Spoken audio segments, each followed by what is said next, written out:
नमस्कार साथियों, मैं अनीता श्रीवास्तव आपका हार्दिक अभिनंदन करती हूँ। श्रीमद् वाल्मीकि रामायण में आज का प्रसंग है हनुमान जी का सीता को मुद्रिका देना। श्री राम कब मेरा उद्धार करेंगे यह उत्सुक होकर पूछना तथा हनुमान जी का श्री राम के सीता विषयक प्रेम का वर्णन करके उन्हें सांत्वना देना। तदंतर महातेजस्वी पवन कुमार हनुमान जी सीता जी को विश्वास दिलाने के लिए पुनः विनय युक्त वचन बोले। महाभागे, मैं परम बुद्धिमान भगवान श्री राम का दूत वानर हूँ। देवी, यह श्री राम नाम से अंकित मुद्रिका है, इसे लेकर देखिए। आपको विश्वास दिलाने के लिए ही मैं इसे लेता आया हूँ। महात्मा श्री रामचंद्र जी ने स्वयं यह अंगूठी मेरे हाथ में दी थी। आपका कल्याण हो, आप धैर्य धारण करें। आपको जो दुख रूपी फल मिल रहा था वह अब समाप्त हो चला है। पति के हाथ को सुशोभित करने वाली उस मुद्रिका को लेकर सीता जी उसे ध्यान से देखने लगी। उस समय जानकी जी को इतनी प्रसन्नता हुई मानो स्वयं उनके पतिदेव ही उन्हें मिल गए हों। उनका लाल, सफ़ेद और विशाल नेत्रों से युक्त मनोहर मुख हर्ष से खिल उठा, मानो चंद्रमा राहु के ग्रहण से मुक्त हो गया हो। वे लजीली विदेह बाला प्रियतम का संदेश पाकर बहुत प्रसन्न हुई। उनके मन को बड़ा संतोष हुआ।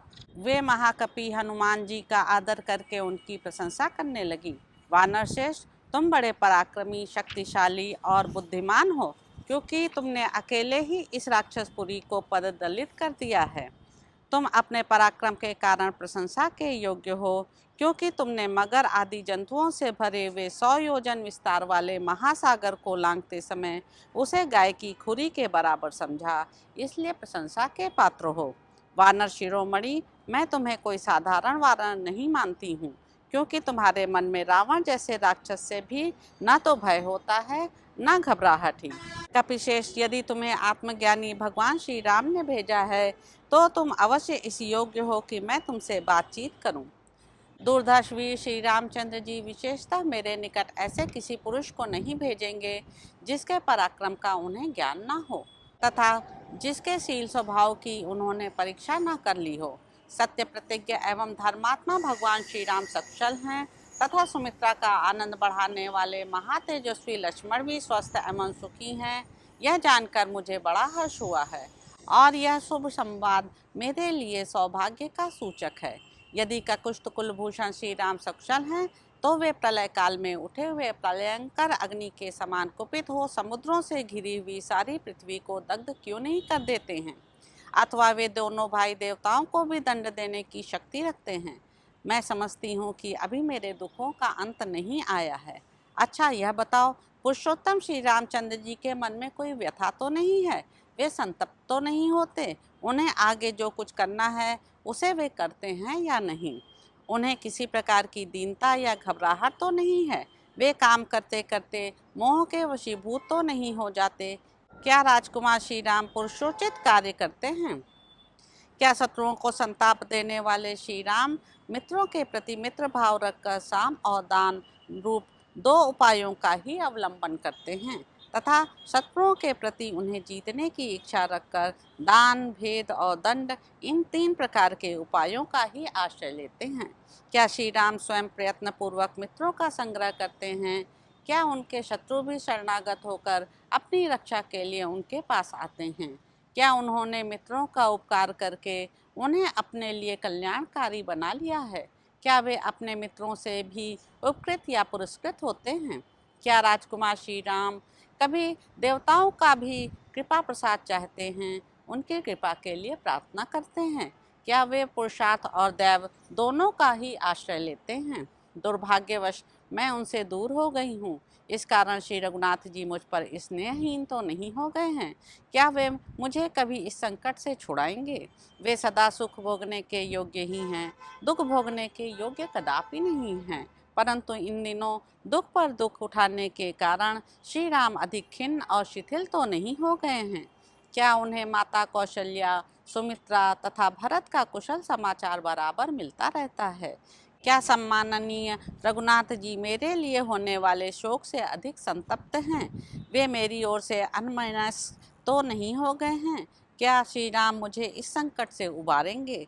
क्या भाई पर अनुराग रखने वाले भरत जी मेरे उद्धार के लिए मंत्रियों द्वारा सुरक्षित भयंकर अक्षौहिणी सेना भेजेंगे?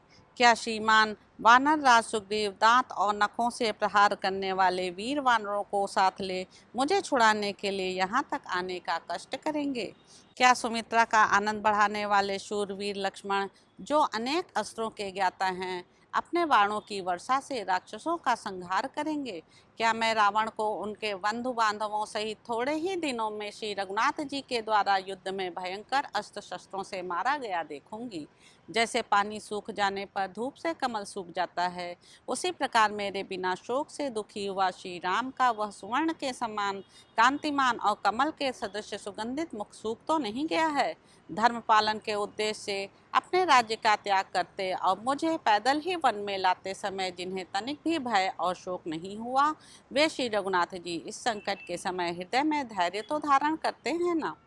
दूत, उनके माता पिता तथा अन्य कोई संबंधी भी ऐसे नहीं हैं जिन्हें उनका स्नेह मुझसे अधिक अथवा मेरे बराबर भी मिला हो। मैं तो तभी तक जीवित रहना चाहती हूँ जब तक यहाँ आने के संबंध में अपने प्रियतम की प्रवृत्ति सुन रही हूँ।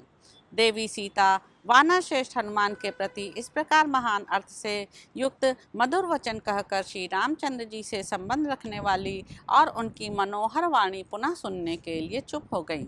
सीता जी का वचन सुनकर भयंकर पराक्रमी पवन कुमार हनुमान मस्तक पर अंजलि बांधे उन्हें इस प्रकार उत्तर देने लगे।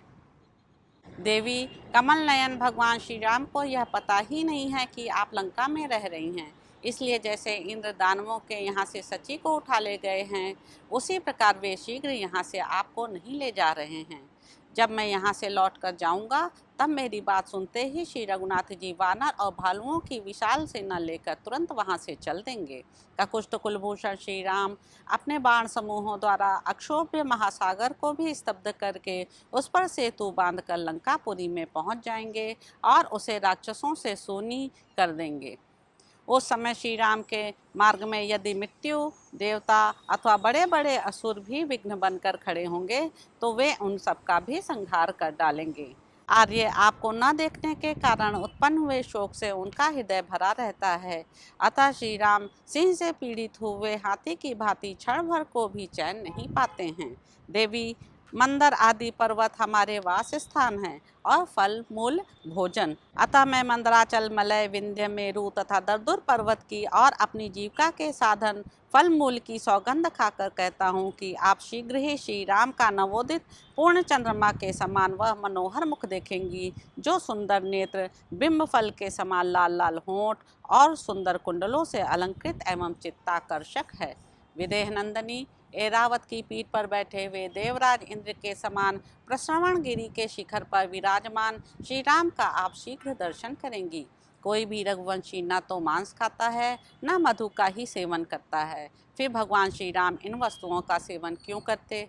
वे सदा 4 समय उपवास करके 5वें समय शास्त्र विहित जंगली फल मूल और निवार आदि भोजन करते हैं। श्री रघुनाथ जी का चित्त सदा आप में लगा रहता है, अतः उन्हें अपने शरीर पर चढ़े हुए डांस, मच्छर, कीड़ों और सर्पों को हटाने की भी सुधि नहीं रहती। श्री राम आपके प्रेम के वशीभूत हो सदा आपका ही ध्यान करते और निरंतर आपके ही विरह शोक में डूबे रहते हैं। आपको छोड़कर दूसरी कोई बात वे नहीं सोचते। न श्री राम को सदा आपकी चिंता के कारण कभी नींद नहीं आती है। यदि कभी आंख लगी भी तो सीता सीता इस मधुरवाणी का उच्चारण करते हुए वे जल्दी ही जाग उठते हैं। किसी फल फूल अथवा स्त्रियों के मन को लुभाने वाली दूसरी वस्तु को जब भी देखते हैं तब लंबी सांस खींचकर बारंबार हा प्रिय कहते हुए आपको पुकारने लगते हैं। देवी, राजकुमार, महात्मा श्री राम आपके लिए सदा दुखी रहते हैं, सीता सीता कहकर आपकी ही रट लगाते हैं तथा उत्तम व्रत का पालन करते हुए आपकी ही प्राप्ति के प्रयत्न में लगे हुए हैं। श्री रामचंद्र जी की चर्चा से सीता का अपना शोक तो दूर हो गया, किंतु श्री राम के शोक की बात सुनकर वे पुनः उन्हीं के समान शोक में निमग्न हो गईं। उस समय विदेह नंदनी सीता शरद ऋतु आने पर मेघों की घटा और चंद्रमा दोनों से युक्त रात्रि के समान हर्ष और शोक से युक्त प्रतीत होती थीं। तो इस प्रकार साथियों, सुंदरकांड में इन्हीं 36वां सर्ग यहाँ पर समाप्त होता है। इसके अगले अंक में आप जानेंगे कि सीता का हनुमान जी से श्री राम को शीघ्र बुलाने का आग्रह, हनुमान जी का सीता से अपने साथ चलने का अनुरोध तथा सीता का अस्वीकार करना। तो अब आपसे अगले अंक में मुलाकात होगी। मेरे YouTube चैनल संवाद विद अनीता को लाइक करें, शेयर करें, सब्सक्राइब करें। धन्यवाद साथियों।